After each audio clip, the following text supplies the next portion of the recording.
So I wanted to do this presentation for some time. By the way, I'm Kerry Allen from Photography Schoolhouse. Sorry, I skipped my whole intro. Kerry Allen, Photography Schoolhouse. Hopefully you've been around for our webinars before and been with our other live productions that we do that we call Ditto Cams. We haven't done a webinar in a little while now, and we have been very busy with the Ditto Cams, but I always like to do webinars because it gives us a chance to talk about items that are not related to the studio, more the business related items, which is what this whole presentation about. Don't just get clients, get the right clients. It's a very important part of doing business, more so today than ever before. Now, I got to tell you a little bit of background. I've been in photography business. If you don't know me from the years we've been doing Photography Schoolhouse, I've been a photographer since I was about 14 years old. And I'm a lot older than that now. But I've come through several generations of the photography business. I've seen things and trends come and go. And just talking about the business of photography, I can tell you quite honestly that it's probably the toughest I've ever seen it.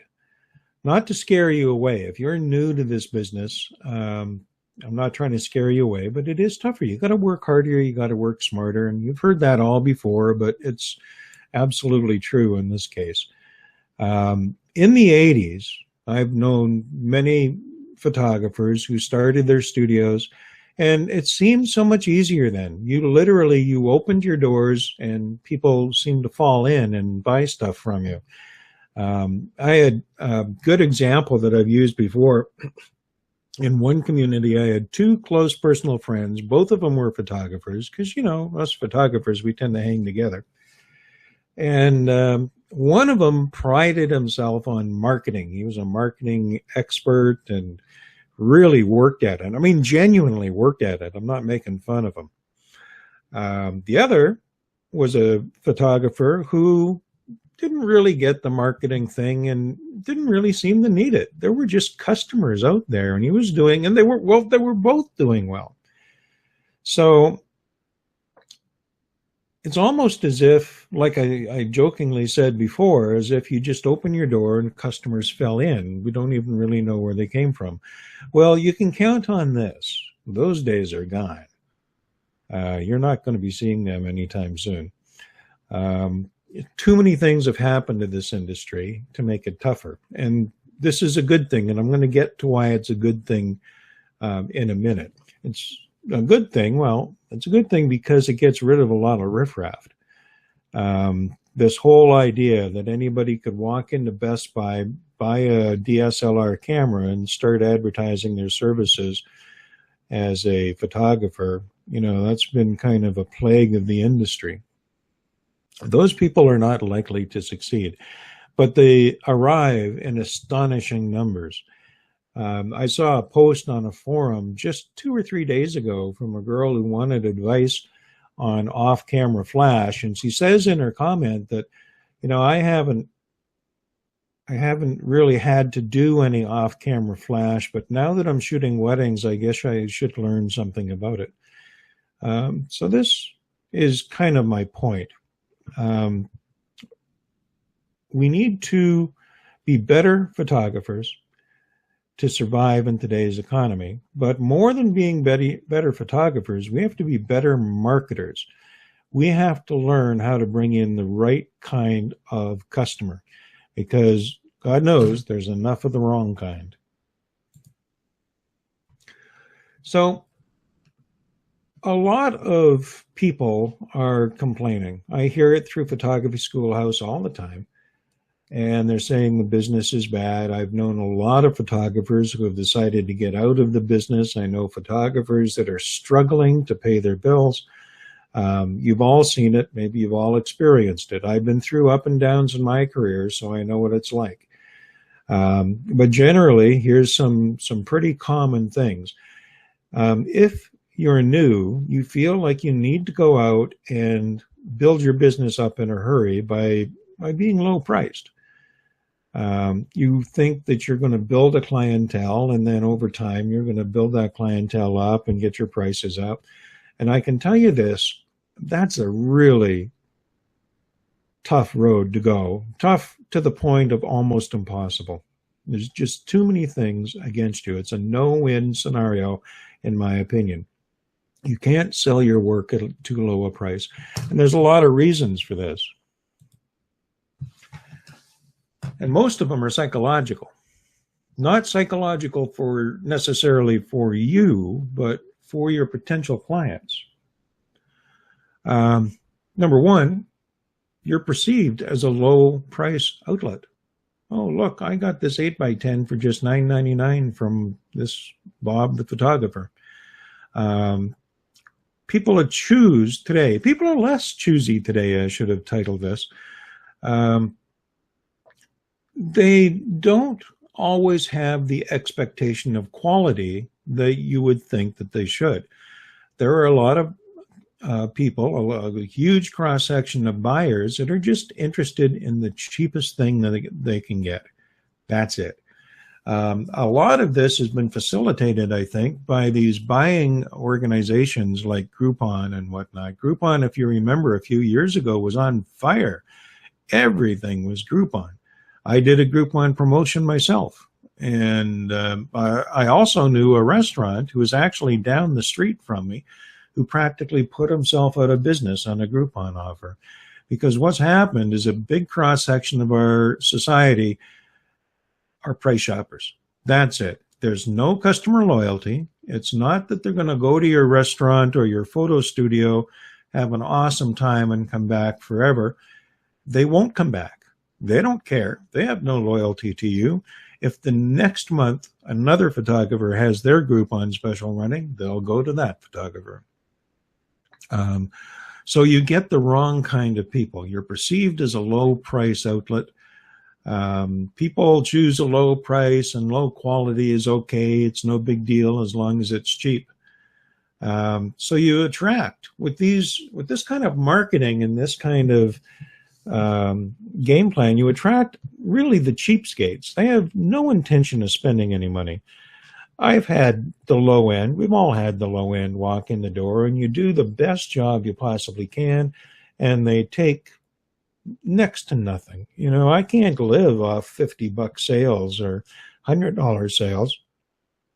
Not to have the lifestyle that I want at this point in my life. I need much, much larger sales. So attracting cheapskates and hoping that we'll be able to up their game, not our game, up their game, and get them to pay a higher price, if not this time, then the next time and the time after that. Like I said before, that's just a failing strategy. That's not going to work. And I'm probably telling you things that you already know or have figured out for yourself. Low prices equals no income, no money to cover expenses, growth, anything. What you do get is higher volume, and that's not such a good thing, because high volume with no income leads to depression. I've been there. Some of us have. Burnout. You just can't. I've gotten to the point from time to time where just the thought of picking up my camera and doing a photo session just I don't know what the word is. It just gives me a bad feeling. And that's not why I became a photographer or how I hoped my professional career to go. It needed some turning around. I needed to get out of that.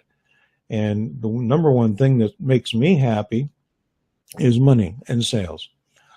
When things are going well, and we all feel this, no matter what your line of work or endeavor is, if things are going well and money's coming in and the bills are paid and life is wonderful, you feel good and you look forward to your next session and you can hardly wait until they arrive. And that's the attitude and the feeling that you want to go through life with. So low price, again, is a no-win scenario. Burnout, which I've seen a lot of photographers hit. They just can't take it anymore. They start looking for alternatives. It's no good for anybody. It's no good for the person who's burning out emotionally. It's no good for the customers of that person who's burning out. Wedding photographers burn out and disappear, and then people try and get their work. As a business person, as a business photographer, your number one goal is to stay in business. You stay in business by making a reasonable amount of money and having a good attitude and a good, solid business to go along with that. It gets worse, though. Once a bargain hunter, always a bargain hunter. So your bargain hunting friends tell all their friends about the tremendous cheap prices they can get at Bob's studio. And all you're doing is building your herd, building your clientele with the wrong kind of buyers. That's just spiraling down.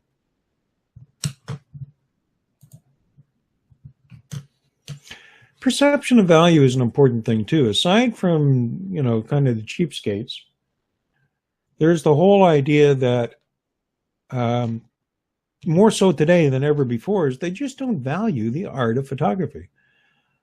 I have a friend of the family, and young mother in her 30s, very attractive, nice family, got a kid.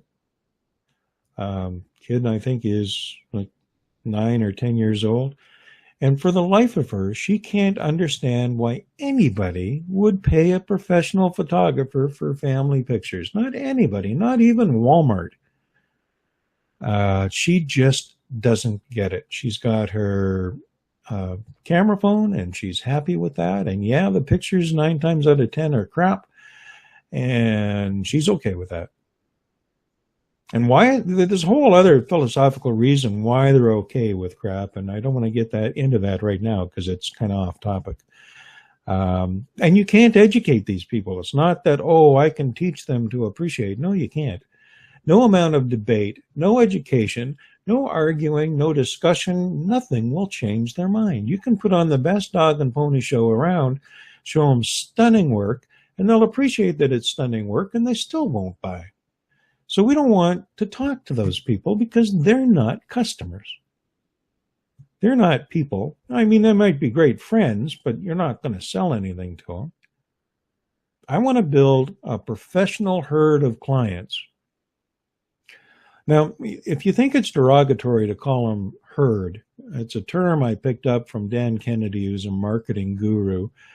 And he uses it. I kind of picked up on it, but it is your clientele. It's your client list. And your client list can be awesome or it can be crap. It's your choice as to what kind of herd you build. So we want to build the right kind, obviously. So you've established yourself as a low-cost brand. Now you can't change. You just nailed yourself into position. McDonald's is known for low cost too. Economy food tastes pretty good. If you're on a budget, you can feed a family pretty cheap at McDonald's. But if they decided to go upscale, if they suddenly wanted to become a fine dining hamburger place, it ain't going to work. They are who they are, and they're not going to change. So once you brand yourself in a low price category, it's just about impossible to go out to leave that and go upscale. We all think, put my prices up and people will deal with it. You're going to find that it's tougher than you like. So don't go there. Right from the get-go, don't go there. If you're already there, I'd consider ways of getting out of there. Number one is rebranding my company. You're a better photographer today than the day you started. If you started as a discount photographer, maybe it's time to change your business name, change your website, change your Facebook, change everything, change your outlook, and rebrand yourself. It's going to be easier to do that, believe me, than it is to try and move your brand upscale.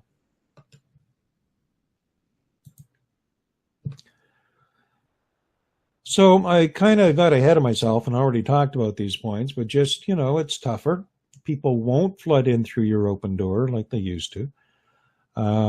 Today, to command the top dollar, you have to be worth top dollar. You have to believe it. You have to show it. You have to live it. You have to breathe it. And most of all, you have to deliver it. I'm talking about being the best photographer in your area, in your town, in your city, whatever. Not just a Me Too photographer. The days of the Me Too's, those days are gone. There are only two real segments left to the photography business, in my opinion. The middle of the road is wiped out. It's gone, and it's been gone for some time. This idea of the middle of the road being wiped out, I started talking about that 10 years ago. There is the low-end photographer. That's the burnout depression guy. Or there's the high-end photographer. That's the one who does stunning work and charges accordingly. So you get to pick your path. You can be low end, and if that's the life you want to live, okay, disconnect now and go have at it. Or if you really want to get your work up, become a professional, have a worthwhile career, make a reasonable income, pay the bills, take a vacation, put your kid through college, pay the mortgage and everything else, you've got to be the best that there is. If you're middle of the road, then you're on your way to the low end. If you're middle of the road right now and you think you're on your way up, you're probably not. You're probably on the way down. You just haven't seen the light yet.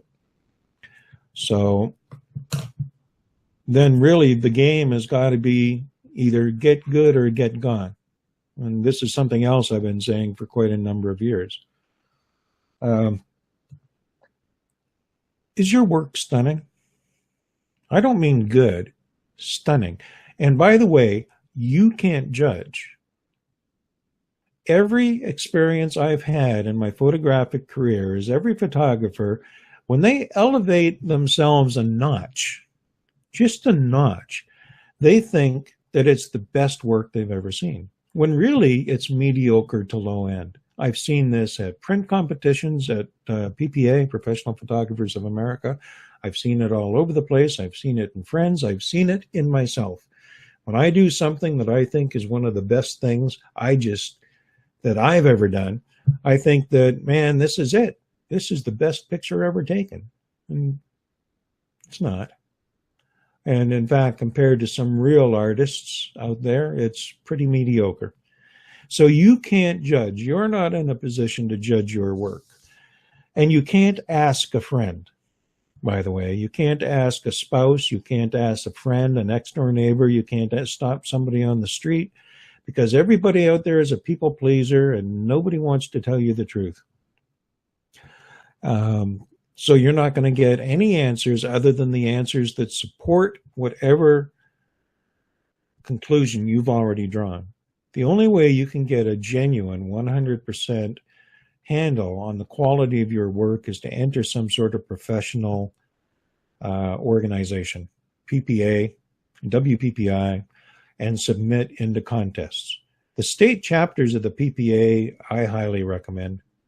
They have a monthly competition usually. WPPI has competitions you can enter. Get feedback from other professionals, from peers in the industry, and you'll get a much better snapshot of where you stand. But what I'm talking about is your work has to be stunning. People, if you shoot weddings, your wedding sample albums have to make their jaw drop. It can't be mediocre. It can't be the best work you've ever done. It's got to be amongst the best work done in the industry. So do you live up to these expectations? If you ask yourself, do you do it every day? Do you deliver customer service in line with the high-end expectations? In other words, you're a fabulous artist and you do great work, but you suck at delivery? Call you 27 times wondering where their album is or their prints are? Do you show well? Does your studio have curb appeal? The way when they drive up, I had a photographer friend tell me, he was a good guy, lived in a kind of lower end neighborhood, and his house was mediocre to borderline low end. He didn't have curb appeal. He recognized it himself because he would watch through the windows when he was expecting a customer. He'd see customers pull up, pause, and then drive away. You got to play the game all the way. It's not just having good work. You got to carry through on all the other components of running a high-end business, a boutique studio. You got to have curb appeal. Do you dress for success? Are your samples to die for? Do you run a totally professional business? Do you look professional? Do you act professional?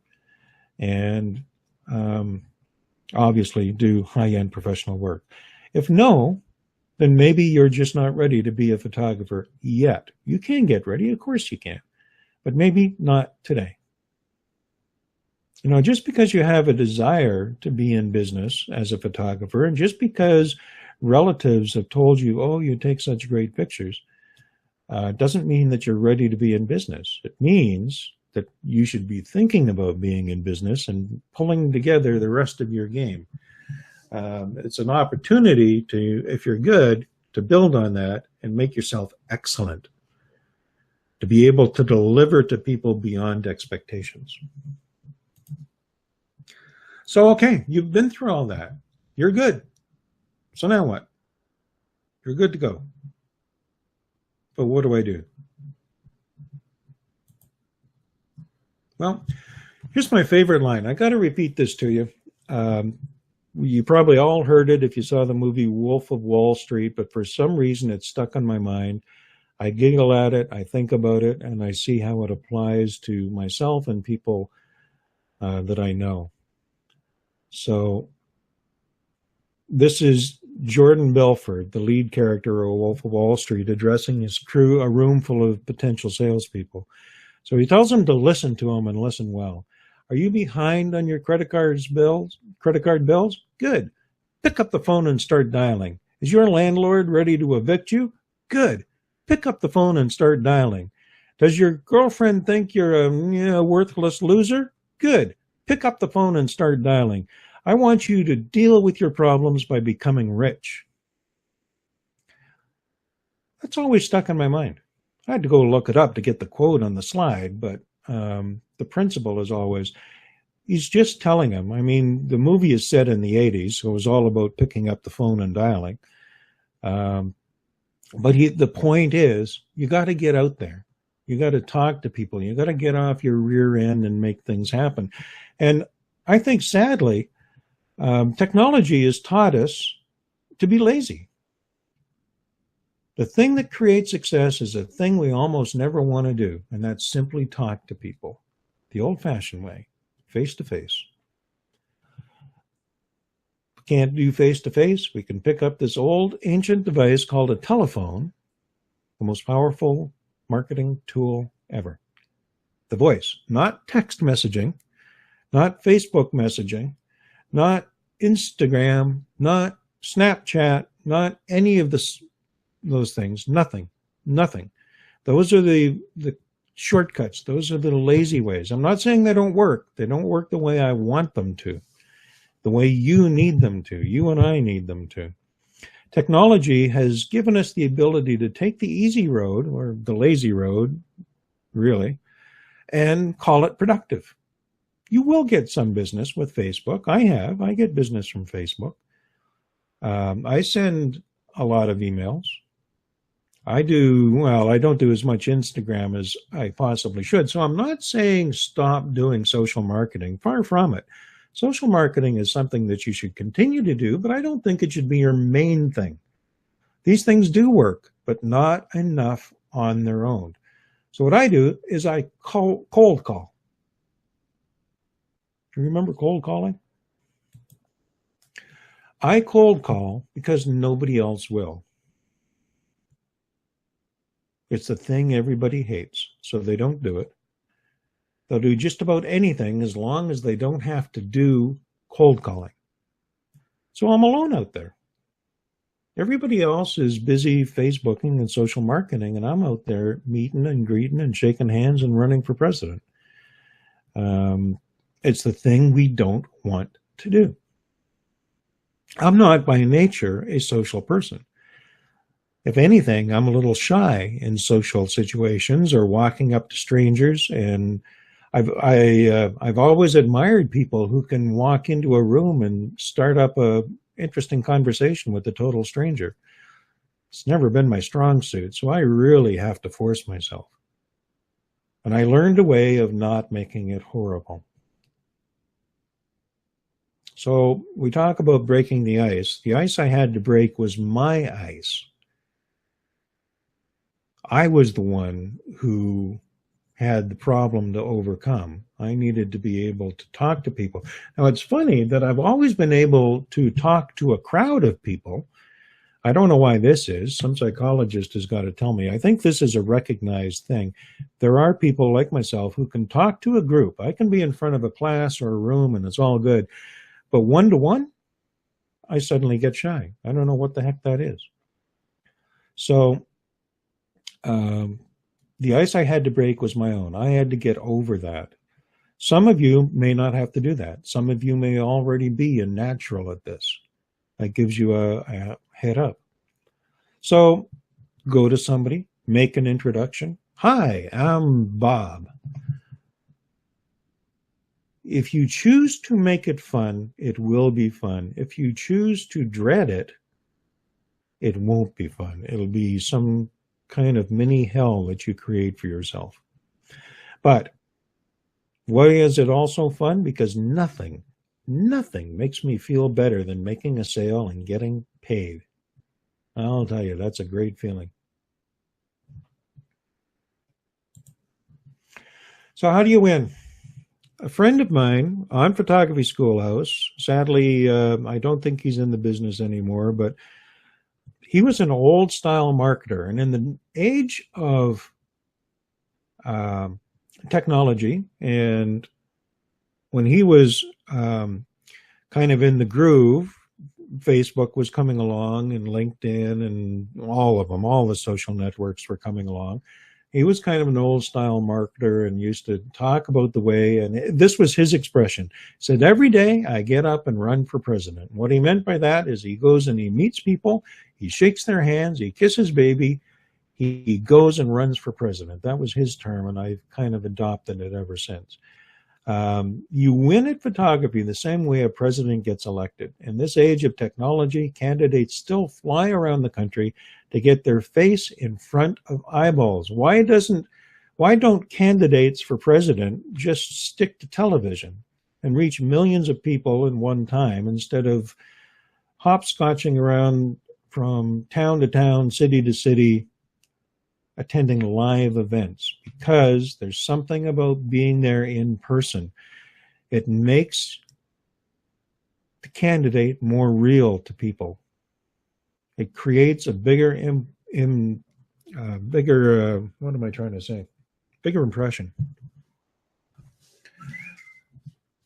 And sorry, that was my cell phone I meant to shut off. Let me do that now. Why do companies hire their top salesmen to fly around the world to talk eyeball to eyeball to clients when they could just, chat? They could conference call. They could video conference call. They got 1,000 technologies they can use for free or for very little, and instead they spend the money on a plane ticket, thousands of dollars, hotels and plane tickets and rental cars and meals just to meet eyeball to eyeball because it's worth something. Now, anything I can do to get in front of eyeballs, and I'm not a particularly attractive person. If you've seen my, it's not that I create a great visual impression, but I need to do this anyways. I don't care. I put that stuff behind me. I don't care. I'm overweight. I'm a big guy. I'm bald. But I can't dwell on those things. Some people, maybe they don't like me. Well, you know what? There's not a lot I can do about that. I am who I am. So the whole point is, any chance I have to get in front of somebody's eyeballs, I want to do it. If I can't do it in a personal sales call kind of environment, maybe a trade show. Maybe there's a trade show I could book into as an exhibitor and still get to meet clients eyeball to eyeball, because it's worth, for every dollar you spend on a trade show, it's going to be worth $10 worth of anything else that you do, Facebook marketing, or even if you don't pay Facebook for marketing, even if you just do it for free, you're still investing your time. And probably your time is a heck of a lot more than if you just paid Facebook for the ad.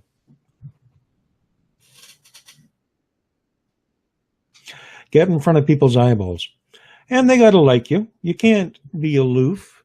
You can't be superior. You can't think that it's, they should feel lucky because you're extending the privilege to talk to you. They got to like you. You got to like them.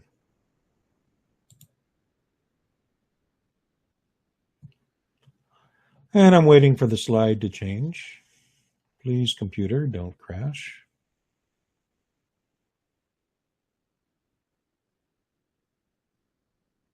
Okay. Okay, who do you want to cold call? So I know what you're probably thinking. Well, I shoot weddings, so how the heck, I don't know who's getting married. How can I cold call them?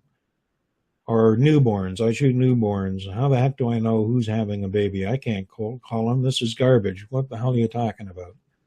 Well, tell you what, you can cold call them, and I can tell you some ways to do it. I developed my own Quick Start program. I call it my Quick Start Pumper program for getting new business. I don't have to start from scratch. I've been around for a while, but I think every business, we lose customers over time. People move on. They physically move from your local area. They move across the country. They're no longer a customer. They're not coming back to you for a family portrait. You're steadily losing customers, and you steadily have to replace those customers with new ones. And referrals is great. If you can get referrals, oh, wow, great. Sometimes that's not even enough. I think you need to know right from the get-go, if you're a brand new business particularly, you need to know how to get new customers right now. Not because you're ready to throw thousands of dollars at advertising, which will just be a waste, by the way. You need to know how to get new customers whenever you need them. Got a slow time of year? Go get some new customers. An 8-week program my program is an 8-week program designed to bring all new customers. Bring in all new customers. I think I read that wrong. On top of my existing client base. Not referrals. People who never heard of me before, I want to bring them in. I want them to be my customer. I want them to want to do business with me. And I need to be able to do this at will. I may not do this campaign nonstop. The spring, for most photo studios, the spring is quite often a bad time of year. So maybe just in the spring, I'm going to go out. I'm going to find some new customers. Doesn't mean you should ignore your herd. You should still be doing regular marketing to your herd. This is above and beyond all of that, not instead of. Go out and start bringing in new customers. So I started this program just for myself. It wasn't something I wanted to sell or market. It was something I just wanted to do to solve my own business problems. And it was also based on the idea that people don't usually buy till after the 5th call. I've heard anywhere from the 5th call to the 8th call. I've never done a study, so I'm just citing industry things that I've heard. It's very rare that you get people when you're cold calling them, it's very rare that you're going to get a sale on the first call. Rare to impossible. Now, you might be thinking, yeah, well, people call me up for weddings all the time. I meet with them and they book, so that's the first call. It's not the same thing because they called you. They already knew who you were or had a referral. They had some reason for being in touch. I'm talking about meeting somebody at the Chamber of Commerce Friday meeting that you've never met before, striking up a conversation and having them become a customer. So what is it that makes somebody decide to buy? What is that decision-making confidence? So they usually make a buying decision when they have the confidence either in the product or the seller based on earlier experience, previous experience. So they've been buying tires from Joe's Tire Shop for 15 years. They're happy with Joe. They're happy with his tires. And the next time they need tires, they're probably going to get them from him. They have confidence in them. Or they're new to the area, but a friend told them to go to Joe's Tires. So they have confidence because a personal friend that they trust gave them a direct word-of-mouth reference. Bonus. They have the confidence to make the deal. Or when they know the seller and have confidence in their ability to deliver. Or they know the product, I suppose. I could have added that bullet in. I mean, if I was looking for a Black & Decker drill, I guess whether I get it from Joe's Hardware or Bill's Hardware doesn't really matter. I know what a Black & Decker drill is, and I have confidence that it's going to drill a hole for me. So you have confidence in the seller, or you have confidence in the product. Or sometimes you just buy from your friends. Hey, I went to school with Bill. You know, he's a good guy. He was on the football team, and I'm going to buy from my Black & Decker drill from Bill. So, okay, there's a lot of motivations and reasons, but really it boils down to confidence. Confidence is the key. And you don't get confidence on your first sales call. You don't get confidence just because you put out a Facebook ad. People have to have that confidence that they're making the buying decision. Everybody's terrified that they're going to waste their money because there are so many ripoffs in the world. You know, I don't know about you. I'm sick to death of hearing about hackers, and I'm sick to death of getting these phishing emails. You know, I swear, I'm not exaggerating. I must get 20 or 25 phishing emails a day. I don't know why I'm on some list or something, but I get a pile of them, and all these guys are trying to rip me off, and we're all afraid that we're going to get ripped off. That's why we don't buy from anybody unless we have confidence. So when is a client going to buy from you? When they have the confidence to buy from you. So how do I develop customers and get them to the point of having confidence in me? Number one, personal exposure, face-to-face. Same thing as the presidential candidates. Same thing as the high-end business salespeople that fly around the world. Personal exposure, face-to-face if possible, is by far the number one thing. At least, if you can't meet them face-to-face, at least personal chats on the phone. Not voice messages, not text messages, with your voice, a conversation. Help them with a problem. That same friend that taught me the line about running for president was also had another thing. He'd go into a company, literally, he'd cold call in person. He'd walk into a auto dealership. He'd go find the manager and say, I'm Joe Blow, the photographer. What problem can I solve for you today? Do you have an employee of the month stuff? I'll tell you what I'm going to do. I'll do a free headshot session for your company, an 8x10 of your top salesperson of the month. I'll do this every month, and I won't charge you a penny for it. Not a penny. That was his approach. You can become a respected expert in your field. Answer some questions for people. And this is something that might be easier to do on the internet if you can join forums or LinkedIn, or if people start perceiving you as, geez, this guy knows his freaking stuff. And I've seen samples of his work. This is just astounding. Well, that still counts. That's still worthwhile. Become a respected expert. Blog and associated forums and pages. I think that all contributes. I keep it local. If you're a local photographer, it doesn't make any sense to recruit a customer in Kathmandu. Make sure you're investing your time and efforts wisely. You can also develop associated marketing. Think about who your potential client is. Now, I say here, wealthier clients share similar interests, and that's a key for what's going to be my next point. But before I even get there, let's talk about the idea of who is the client. Is it the wealthy client? Because I'll tell you what I've heard. I've heard a lot of people make the joke saying, well, the reason that people are wealthy is they don't spend their money. Well, okay. I see the logic in that. I've also heard many people tell me that my best customers sometimes are on welfare. Because if I take really good pictures of their kid, they'll find the money somewhere. They don't care where the money comes from. They'll find it. And I get that. I could see some of that.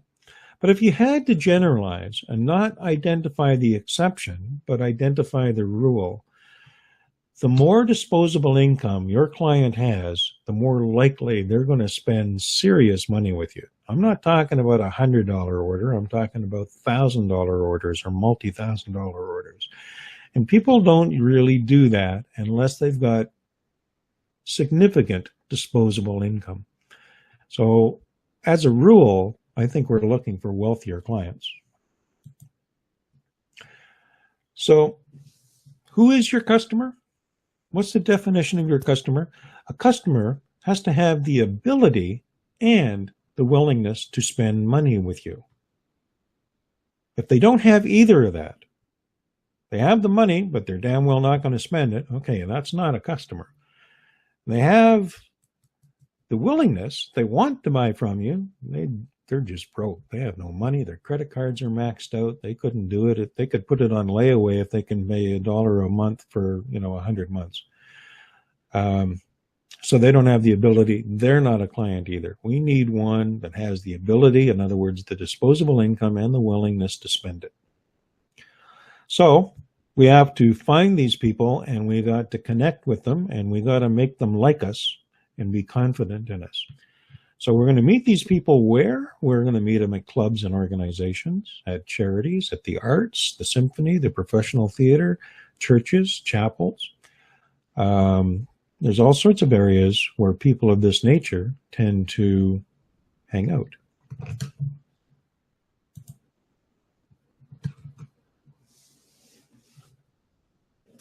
Thought I had another slide in there. Let me go back. Did I skip one? I guess not. I wrote this thing. You'd think I'd know it by now. So let's go back. I was talking about my Quick Start program that I developed for myself some time ago. So start your own 8-week Quick Start program on reaching your target market, your target customer, the people with disposable income and a willingness to spend it. Develop a routine, a daily schedule to contact new potential clients over the next 8 weeks. This does not mean to stop the social marketing that you're already doing. It doesn't mean any of that. It means this is something above and beyond. You can do social marketing at midnight. I don't care. You can only talk to people usually during business hours. So this is above and beyond anything you're already doing. If you're sending email newsletters to your clientele, you continue to do that. Nothing stops. This is a new project on top of all of that, so you need to carve out the time for it. And remember, even if you have to tone down, if you're spending a lot of time on social marketing, in other words, if you're spending more than 20 minutes a day on Facebook, you want to take some of that time and invest it in your own Quick Start program rather than spending so much time on Facebook.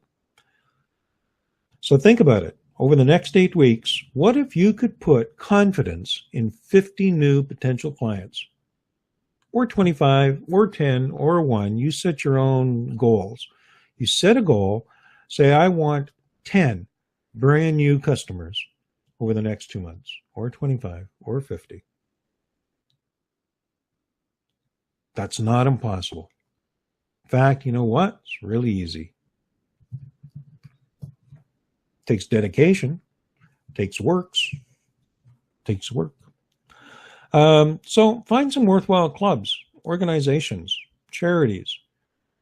Phone them up, find out who to talk to, because it changes every year. They're usually a board that gets elected or assigned, or somebody who just gets stuck with the job. Almost all of these organizations have fundraisers. The firefighters ball or whatever it is they're doing to raise funds. Offer them a prize for the next fundraiser. Not a discounted session. I hate this. Oh, I'll give you 10% off. You're wasting your breath. Give them a real prize. Get them in your studio. Get the opportunity to talk to them eyeball to eyeball for their prize they won at the cancer fundraiser. A real prize. The people who support these organizations are usually exactly our target market. They're the higher end of the customer spectrum. They have disposable income, and part of that income goes to charities. So we're going to meet some of the right people by doing this kind of thing. Now, I'm a big fan of Sandy Putsch.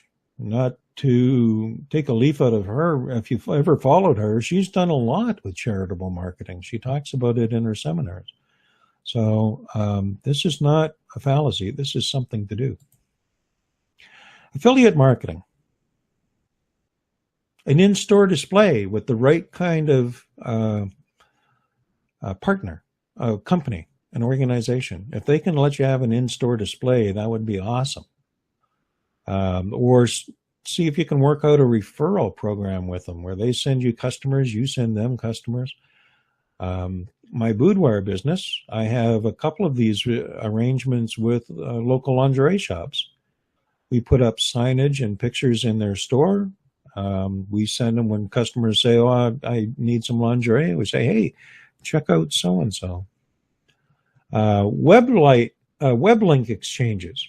We haven't really talked about SEO in this presentation, and we're not going to, but people fall down on this. One of the best ways of getting good SEO, good traction in your website marketing is to get link exchanges with the right kind of companies. So affiliate marketing is just a win-win-win situation.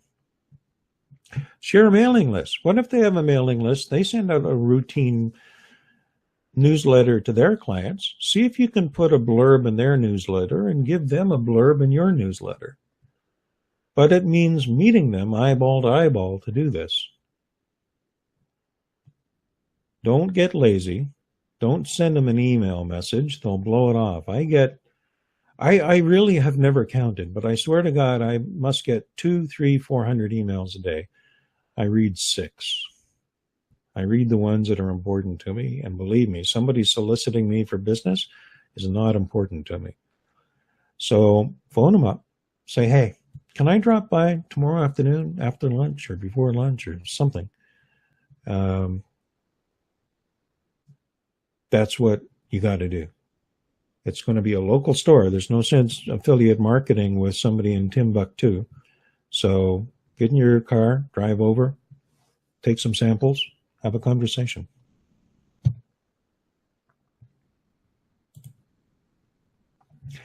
Target other professionals. Doctors, professors, dentists, chiropractors, all of them. Not to get their customers. It has nothing to do with their customers. We want them. Find the local associations for these people and connect with them. Cover their events. Offer to, connect with chiropractors has an organization in your town, and they have an annual meeting or a monthly meeting, or they're going to have a Christmas party or something like that. Offer to cover their event.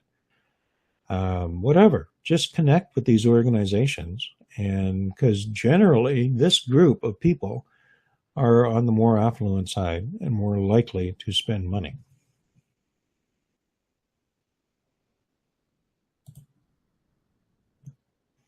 So it's often been said, if it was easy, everybody would do it. That is truer than you think. If you think of any endeavor, any business today is not easy. Not in any area, not photography, not giving tennis lessons, not auto repair. My mechanic, I asked him how it was going. He's one of the great mechanics. I refer him to everybody. I asked him the other day, he was working on my car. I said, so how's it going? He said, oh, the winter sucked. Man, oh man, it was tough. Nobody was getting their car repaired. So every business is tough. And we all have a dream, right? I was very naive when I went into business. I just thought, oh, this is me. I'm meant to be in business for myself.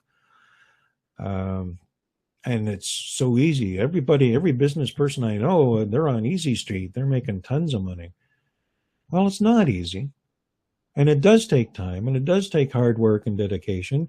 And if you're not financially sound, when you're ready to go into business, if you're not financially sound to carry yourself for the first couple of years, then stop and rethink your plan.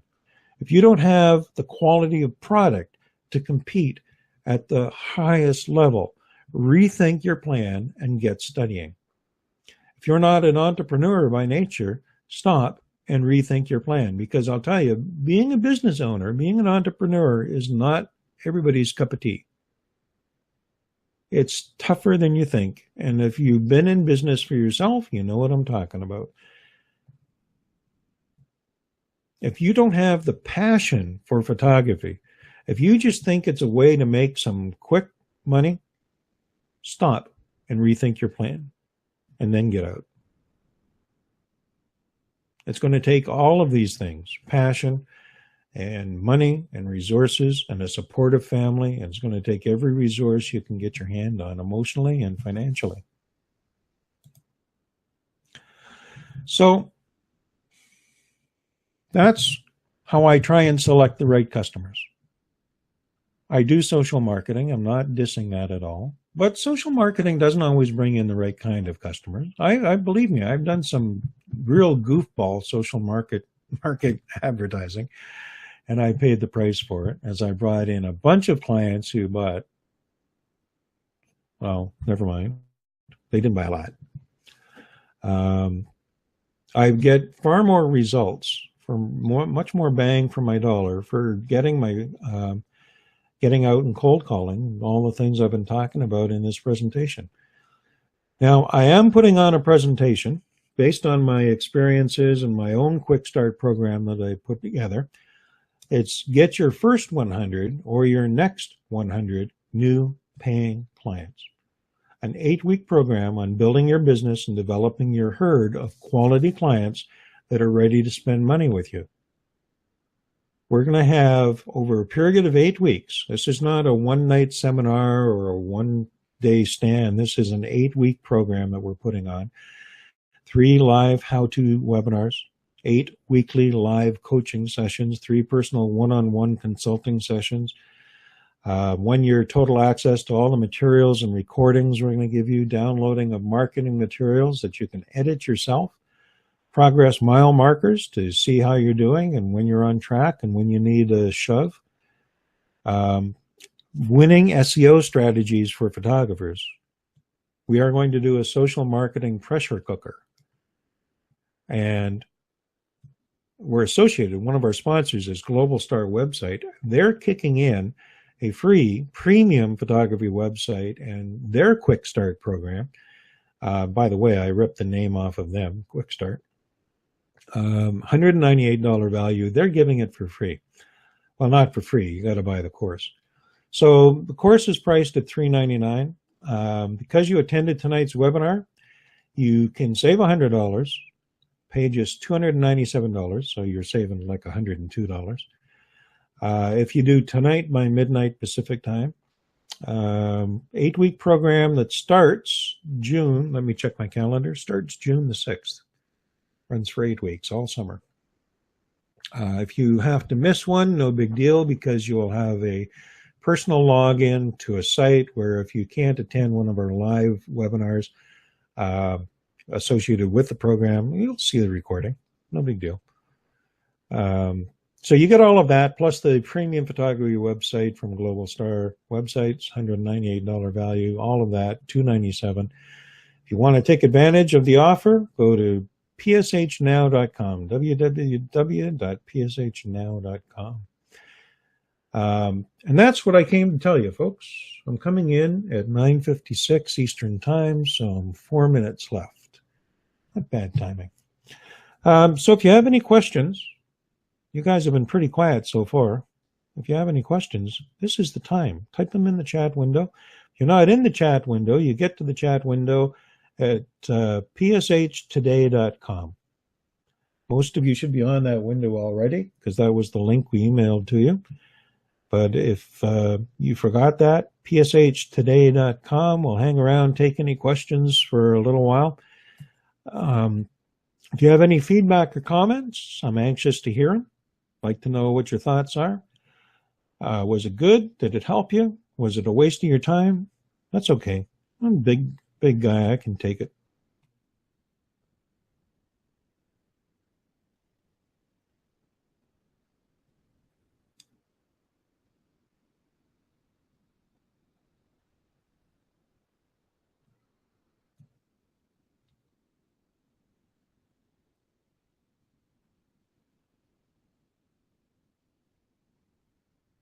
I'm going to give you a minute in case somebody's typing, but this is a pretty quiet group.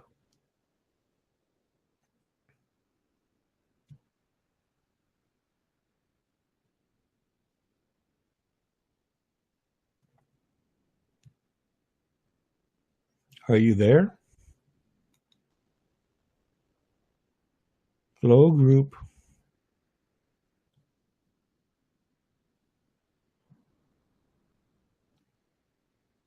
Is the chat window working?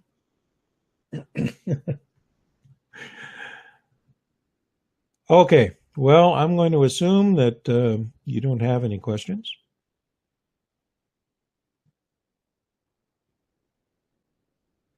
So we are doing a presentation, by the way, next Tuesday, May the, what is next Tuesday? May the 31st. It's the reschedule. If any of you tried to join us on Tuesday night for our Hollywood Glamour Ditto Cam, we had a last-minute cancellation from our model. It kind of threw a wrench into the ointment, but we're doing it again next Tuesday, May 21st. May 21st, May 31st. So I hope to see you there. So thanks for joining us tonight. I hope this was of some value to you. Got some lessons out of it. Advertising, stop the low-end marketing, stop discounting your product, get good and charge for it. Charge a lot for it. One of the expressions one of my bosses in my early career said, and it's also stuck on my mind my entire life, is when he was calculating what to charge for something, his belief was the price should have a little bit of an ouch to it. It should be just a little bit more than the person was expecting to hear. So with that, I'm going to leave you with that good thought. Everybody have a great night, and we'll see you next time at Photography Schoolhouse. Good night, everyone.